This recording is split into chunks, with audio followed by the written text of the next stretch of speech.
પ્રવીણ, આજકાલ કચ્છ બહુ ચર્ચામાં છે। કચ્છમાં કોઈ પણ વિકાસના પ્રોજેક્ટ હોય અથવા તો જમીન સંપાદનનો મુદ્દો હોય એટલો સળગતો છે જે મુખ્ય માધ્યમોમાં ઓછો ચમકે છે। કચ્છમાં અદાણીની વીજ લાઇન માટે જે જમીન સંપાદનનો મુદ્દો છે એ દિવસે ને દિવસે વિવાદાસ્પદ બની રહ્યો છે, કેમ કે ભચાઉ તાલુકાના વાઢિયામાં વળતર જે ચોક્કસ નક્કી નથી અને ખેડૂતોની સહમતિ પણ નથી। એ સહમતિ વગર ખેતરમાં કામ શરૂ કર્યા બાદ પોલીસે જે બળજબરીપૂર્વકની કાર્યવાહી કરી હતી એ દ્રશ્યોથી ખેડૂતોમાં ભારે રોષ હતો, એની ભારે ટીકા પણ થઈ। આ વિવાદ હજુ ઠંડો પડ્યો નથી, ત્યાં ભચાઉ તાલુકાના આ જ ગામમાં ફરી ખેતરમાં વીજલાઇન માટે ખોદકામ શરૂ કરાતા ખેડૂતો વિફર્યા। ખેડૂતોના જણાવ્યા પ્રમાણે આ નારાજગી એટલા માટે છે કેમ કે વીજલાઇનના થાંભલા માટે કંપની તરફથી કોઈ ચોક્કસ વળતર નક્કી થયું નથી। કંપની કાં તો કહી રહી છે કે જંત્રી પ્રમાણે વળતર લઈ લો। જંત્રી પ્રમાણે વળતર એટલે કઈ કક્ષાનું છે એ તમે આંકડો જાણશો તો ચોંકી જશો। પ્રતિ ચોરસ મીટર 900 રૂપિયા વળતર મળે છે, ખેડૂતોનું કહેવું છે, જે એકદમ નજીવું છે। અગાઉ જે જેટકોએ વીજલાઇન માટે જમીન સંપાદન કર્યું હતું ત્યારે પ્રતિ ચોરસ મીટર 4500 રૂપિયાનું વળતર મળ્યું હતું। હા, એ વાત અલગ છે કે જેટકોનું જમીન સંપાદન થયું એમાં ઘણાને હપ્તા પહોંચ્યા છે, નથી પહોંચ્યા, કામ પણ અટકેલું છે, તો વિશ્વાસ કઈ રીતે બેસે?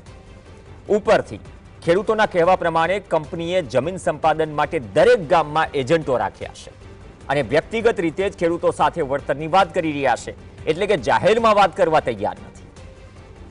એજન્ટો ખેડૂતોની ઘરે જઈને વ્યક્તિગત ઓફર કરી રહ્યા છે તેવું પણ કહેવું છે ખેડૂતોનું, અને કહી રહ્યા છે કે ખોખારો ખાઈને જાહેરમાં કંઈ પણ કહેવા માટે તૈયાર નથી। ઉપરથી જે એજન્ટો છે એ ન માત્ર પોલીસને પરંતુ ખેડૂતોને પણ ગોળ ગોળ ફેરવી રહ્યા છે।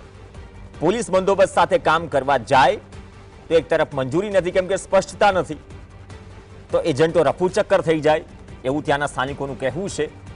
કચ્છના ખાવડાથી હળવદ સુધીની જે 450 કેવીની વીજ લાઇન પસાર થઈ રહી છે તેમાં તમે વીજ થાંભલાની જે સાઇઝ જુઓ, જમીન પર જે પથરાવાનો છે એટલે કે પાયા નંખાવવાના છે, 492 થી લઈને 1650 ચોરસ મીટરના થાંભલા છે।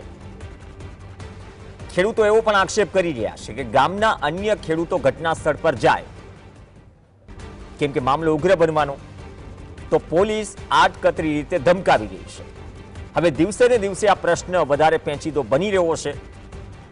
કિસાન સંઘ મધ્યસ્થીમાં છે અને કહી રહ્યા છે કે વળતર પહેલા કંઈક નક્કી કરો ફાઇનલ અને બાદમાં આ કાર્યવાહી કરો। એવો પણ આક્ષેપ છે કે જ્યાં જેટલું તેલ એટલી ધાર, એટલે કે જો સસ્તામાં પતી જતું હોય તો ફાયદો કંપનીને છે। એટલા માટે શું વ્યક્તિગત રીતે એજન્ટો ઘરે ઘરે જઈને અથવા સ્થાનિક આગેવાનોને કે જેમાં તેઓ પણ ફાયદો શોધી રહ્યા છે એવા પણ આક્ષેપો છે, તેની સાથે વાતચીત કરી રહ્યા છે, નહીં કે જાહેર 5000 પ્રતિ ચોરસ મીટર વળતરની માંગ છે। અગાઉ 4500 જેટકોએ આપી, પણ તેની સામે જંત્રી સામે મળે છે કેટલા? 900 રૂપિયા પ્રતિ ચોરસ મીટર। એની સરખામણી તમે થોડા સમય પહેલા આવેલા ઉત્તર ગુજરાતમાં ભારતમાલા પ્રોજેક્ટમાં જે એને કરેલી જમીન જે મોટા માથાઓની હતી એની સાથે કરો તો પણ જમીન આસમાનનો ફરક છે। 4500 થી 5000 રૂપિયા ક્યાં અને 900 પ્રતિ ચોરસ મીટર ક્યાં?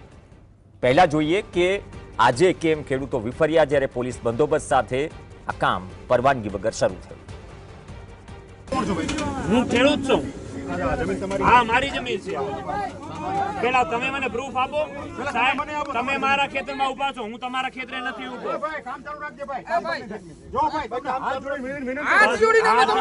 પેલા પ્રૂફ આપો સાહેબ, પછી આવે સાહેબ। પેલા તમે લઈ આયા હો, તમે લઈ આયા હો, પોલીસ પ્રોટેક્શન દો, મને કાગળ આલો બતાવો, પર તો દો, બતાવો ક્યાં છે બતાવો। મેં આજે આરટીઆઈ કરી હતી 2 દિવસ પહેલા, આજે 4 દી થયા, એનો જવાબ ક્યાં આવ્યો? નામ છે. આ મોદી સાહેબ આમનું નામ છે. જો આ મારું નામ લો. આ અદાણીના રિપ્રેઝેન્ટેટિવ છે. મોદી સાહેબ છે. બોલો તમારું શું નામથી શું કામ છે? બોલો નામથી શું કામ છે? બોલી કામ છે. આ ભાઈનું નામ બોલો. અરે એ ભાઈનું નામ છે. મારું નામ છે. શરમ આવે છે નામ. મારું નામ તો રાહુલ ભગુવાહી. હા બસ તો બસ તો હવે એને કેવી રીતે બોલી બતાવે? હું ખેડૂત થઈને બોલી શકું, ભણેલ ગણેલ ના બોલી શકે. આને બચાવવા માંગો છો તો ભાઈ ને ભાઈ બચાવવા માંગો છો. શું શરમાવો યાર? મારે થોડી હિંમત રાખે. આગળ કેમ ડરવાનું? વિડિયો બનાવી આવી ગયા તો નામની જરૂર છે. અરે તમે બોલો ને ભાઈ, તો તું કહી દે. તમે નામ કહી દે. મારી વાત સાંભળો. શું મોટી મોટી ગેમની વાતો કરો? નામ આવે છે એવો નથી કે તમે આવી રીતે જબરજસ્તી કરીને કામ નહીં રોકી શકો. તો ખેડૂતોના કહેવા અનુસાર કંઈ નક્કી નથી. મંજૂરી કોની લીધી? આ જો હુકમી નથી તો શું છે?